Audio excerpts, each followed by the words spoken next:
Hey guys, it's Nick Campanella from Taylor Timepieces, and on this episode of Off the Cuff, we're going to be talking about a question that I get very often, which is the gray market legit? And that is a question that I pretty much get from everyone. The retail end of things, they want to know, how do I know that this watch that I'm buying from you guys is authentic? How do I know that it comes from a legitimate source, a source that can be trusted? And basically, the questions that they ask a lot is how, basically does someone like myself get a watch for several $1,000s below what the market price is? And, or, I think the answer to that question is, of course, yes, the gray market is legit. You've seen a lot of companies, so much for, coming from, you know, places in New York, around here, all the way to Miami.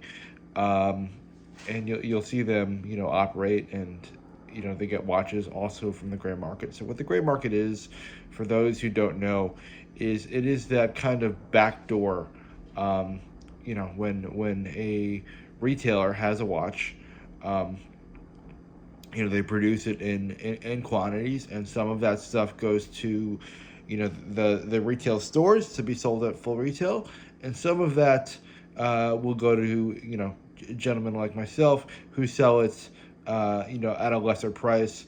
A lot of times that's dealers, if they have an influx of stock, maybe they can't put all that stock in a certain store, or other times it's, secondary market pieces, in the sense that, hey, a company like Watchfinder or Watchbox or these other big box secondary market companies will go and buy these watches in bulk, and they are not allowed to use the manufacturer warranty card, because that's how they get it so much cheaper. Is, basically the Omega or Rolex or Panerai will sell a watch to them, or a bulk amount of watches to them, and say, hey, we're selling these to you cheaper, because we know that we don't have to worry about them. If there's any problems with the customers, that's yours to fix. If there's any problems with the watches, that's yours to fix. So a lot of times you'll get something like this. This is a Watchfinder warranty card.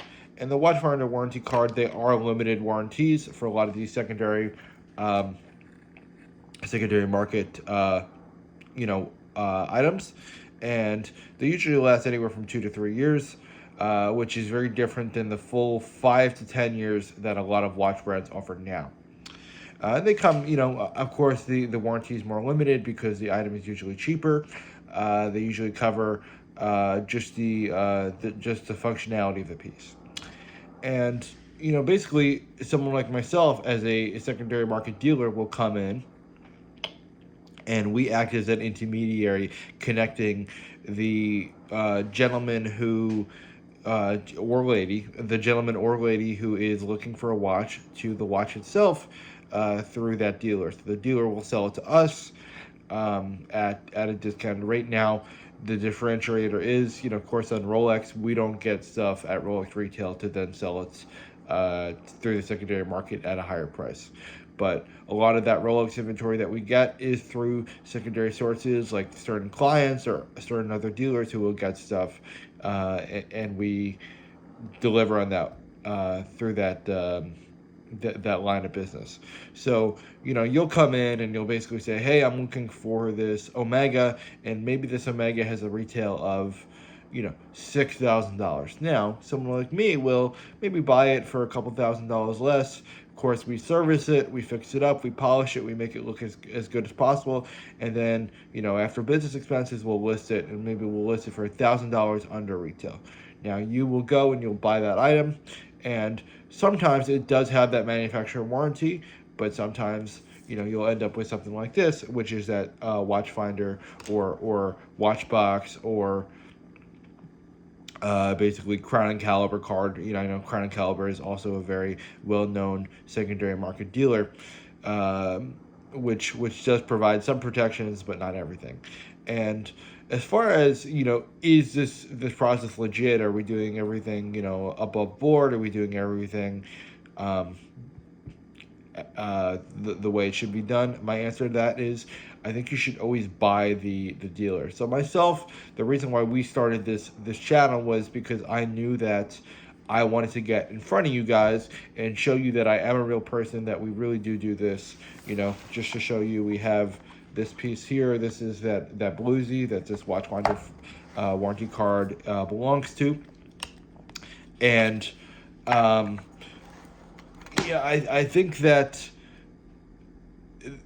transparency is something that um, I would really be looking for if I was looking to confirm that the secondary watch market um, and the resale market is legit. Now, of course, like everything else, there are some bad actors in the industry. There's some bad actors in every industry. However, I always tell you guys to do your research. So that means, looking at the seller. Is the seller readily accessible? Is the seller willing to give me additional photos of the item? Is the seller willing to speak with me on the phone or do text messages? Is the seller willing to get on video? Because, especially, different marketplaces, Facebook, OfferUp, things like that. Sometimes you will get people that sell inauthentic pieces, things that either that are knowingly inauthentic or are um, unknowingly inauthentic, like they got it as a gift or they got it really inexpensively.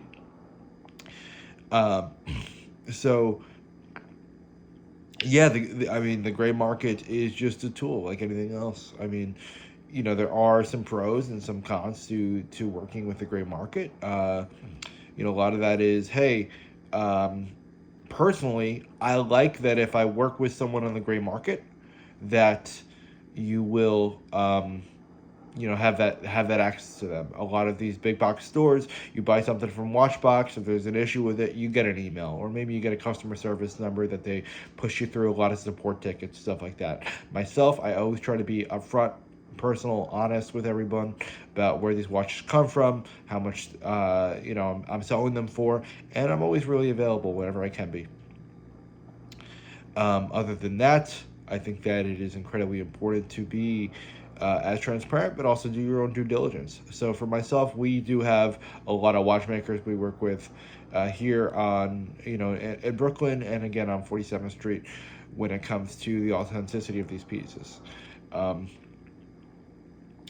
I think that when you're buying from the resale and the gray market, there are two very different gray market sales. There's gray market sales, meaning, hey, I didn't buy this from a jeweler, I didn't buy this from a dealer, um, and maybe I bought this from a friend of mine or some guy in one of these Facebook groups or things like that. That is a very different, I think, gray market sale than, hey, I bought this from a company like Watchbox. I think a lot of storefronts are up, and I think a lot of people in general, a lot of collectors and buyers and sellers are more willing to work with these big box stores that have offices and things like that, even if they know they might get a little bit of a hit on the value of the piece because you have the additional warranty and the assistance. um and so the one thing I would say is, depending on the avenue that you go, there are very different steps to making sure that the person that you're working with is honest and transparent. When you have something like Watchfinder or Watchbox, it is much easier to look them up, see their inventory, things like that. When you're working with someone off those platforms, authenticity is key. um, both in not only how the interaction goes, but authenticity of the watch in the more literal sense. So when you're buying something and you don't know the seller, always take it to someone who can authenticate that piece. And you know I think it's really interesting that this need in this secondary market, this gray market, has popped up from you know people who are getting tired of these wait lists, getting tired of these inflated watch prices, and they don't want to wait, 3 years, 4 years, 5 years for the newest Rolex. They don't want to wait, and buy an Omega Sapphire Sandwich at $8,500 after tax.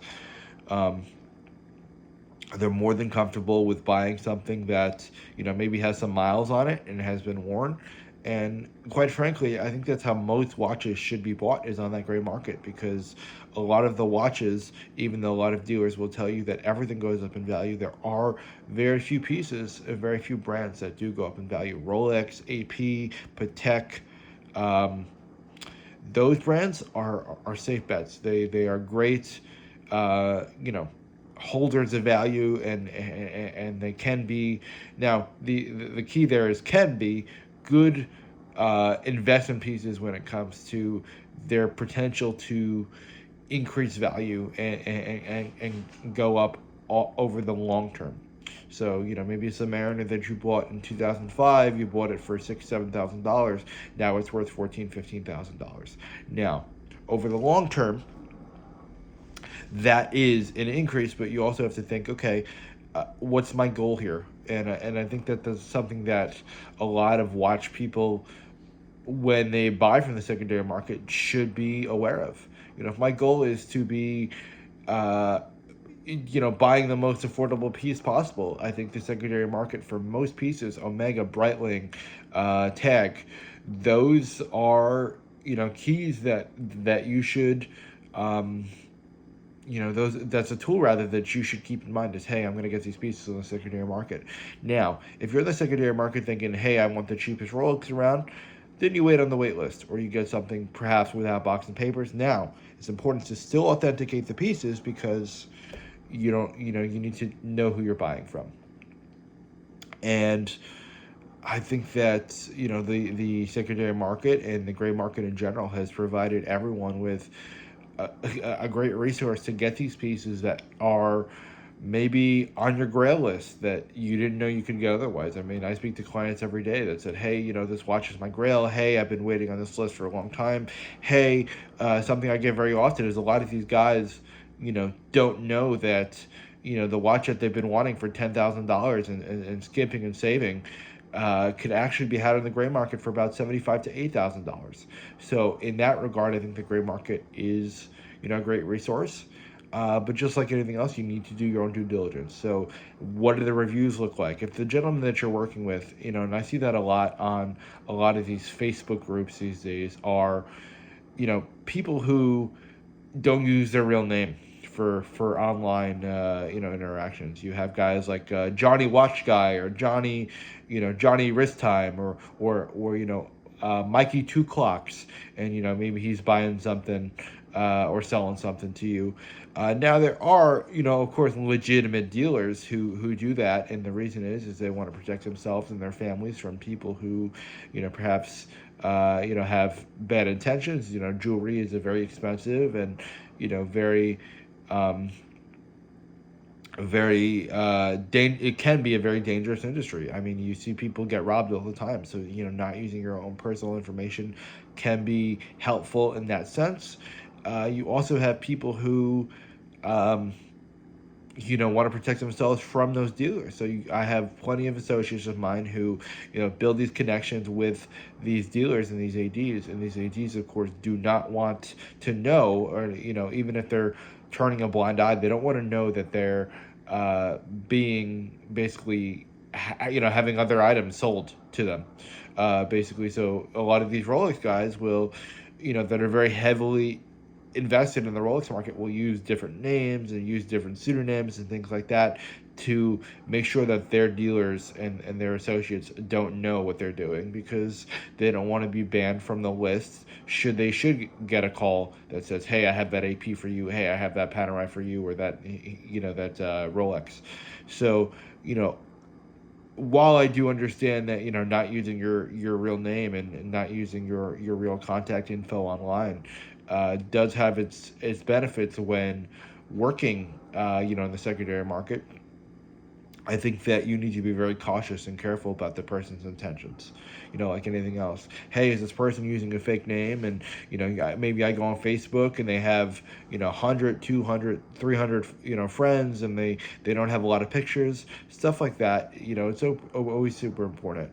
Um, and I think that the comfort level that comes from using the secondary market or the comfort level rather that comes from using a AD that you don't always get when using the secondary market can be substituted and replaced with, honesty and transparency. And that's one of the reasons why we started this series and why we started this YouTube channel, is to, let you guys know that, hey, there are legitimate secondary market dealers here. The gray market is a real thing, and we are here to provide you value and all the resources we can to make sure that you have the best experience possible.